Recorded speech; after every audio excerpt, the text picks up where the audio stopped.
तो Shukla chemistry classes में आपका स्वागत है।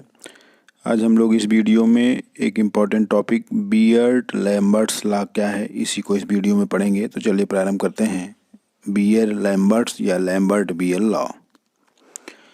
तो देखिए लैम्बर्ट-बीयर लॉ क्या है कि when monochromatic light of initial incident I not is passed through the solution of sample, some of light is absorbed by solution and some part of light intensity are scattering by particle of solution।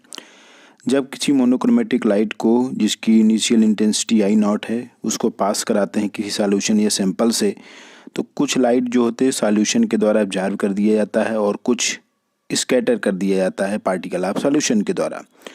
और आई जो होता है वो intensity of transmitted light होता है which is less than initial intensity. जो incident light है, ये जो इंसिडेंट लाइट है और ये ट्रांसमिटेड लाइट है, तो आई नॉट जो होता है वो आई से ग्रेटर देन होता है। तो उसके बाद जो आई नॉट और आई के रिस्पेक्ट में हम निकालते हैं एब्जॉर्बेंस। तो जो एब्जॉर्बेंस है वो absorbance of solution is directly proportional to the path length. तो ये देखिए ये जो सैंपल है उसका पाथ लेंथ एल है और उसका जो कंसंट्रेशन है, ये जो सॉल्यूशन इसका कंसंट्रेशन सी है, उसके एब्जॉर्बिंग, अब यहाँ पे ए क्या है और यल क्या है, तो यल ही जो है पाथ लेंथ है एब्जॉर्बिंग मीडियम का और सी है कंसंट्रेशन ऑफ एब्जॉर्बिंग सॉल्यूशन का।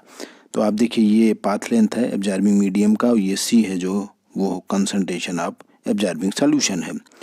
तो यहाँ पर ये देखा गया कि जो एब्जॉर्बेंस है वो कंसंट्रेशन के डायरेक्टली प्रोपोर्शनल और लेंथ के पाथ लेंथ के डायरेक्टली प्रोपोर्शनल।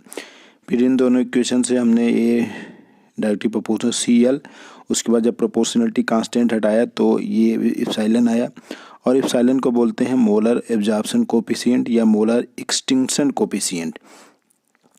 यहाँ पर जो आपका ये सी है कंसंट्रेशन, ये मोल पर लीटर में होता है, लेंथ को पर सेंटीमीटर में और एब्जॉर्बेंस की कोई यूनिट नहीं होती है। तो ए बराबर एप्सिलॉन सी एल, ये आपका फार्मूला निकल के आता है। तो ये आपका फार्मूला है, ये एग्जाम में बहुत पूछा जाता है। तो ये आपका जो ये लाइट यहाँ से पास हुआ है, जब मोनोक्रोमेटर से मोनोक्रोमेटिक लाइट को पास कराया गया, आई नॉट है इंसिडेंट लाइट और आई जो है ये ट्रांसमिटेड लाइट है और ये डिटेक्टर है जो उसको डिटेक्ट करता है। और जो लाइट देखिए पास हो गया तो कुछ इस सॉल्यूशन के द्वारा ऑब्जर्व किया गया, कुछ इस लाइट के द्वारा स्कैटर भी किया गया, स्कैटरिंग ऑफ लाइट में। तो ए बराबर होता है जो लॉग आई नॉट अपान आई, मतलब इंसिडेंट लाइट और ट्रांसमिटेड लाइट के रेशियो को ही एब्जॉर्बेंस बोलते हैं। और ट्रांसमिटेंस बराबर होता है आई अपान आई नॉट, मतलब ट्रांसमिटेड लाइट और इंसिडेंट लाइट के रेशियो को ही ट्रांसमिटेंस बोलते हैं, जो कि टी है।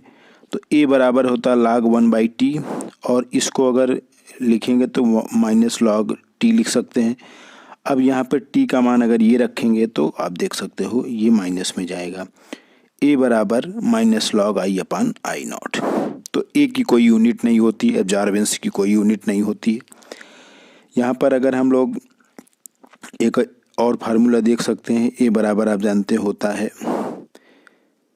लॉग आई नॉट अपान आई और इसको आप लिख सकते हो log बेस 10 1/t।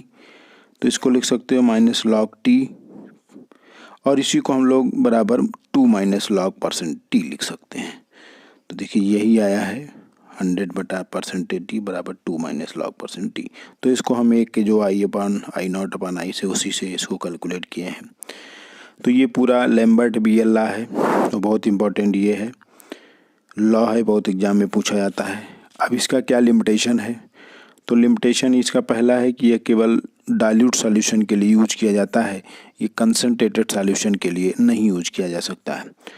दूसरा, it can not use for scattering of light beam, तो स्कैटरिंग ऑफ लाइट बीम के लिए भी ये नियम लागू नहीं हो सकता है।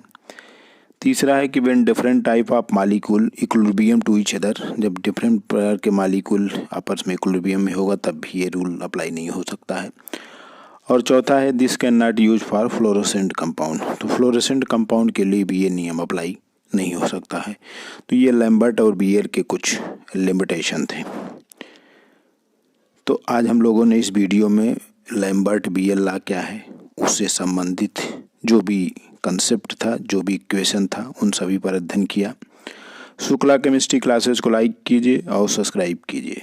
धन्यवाद।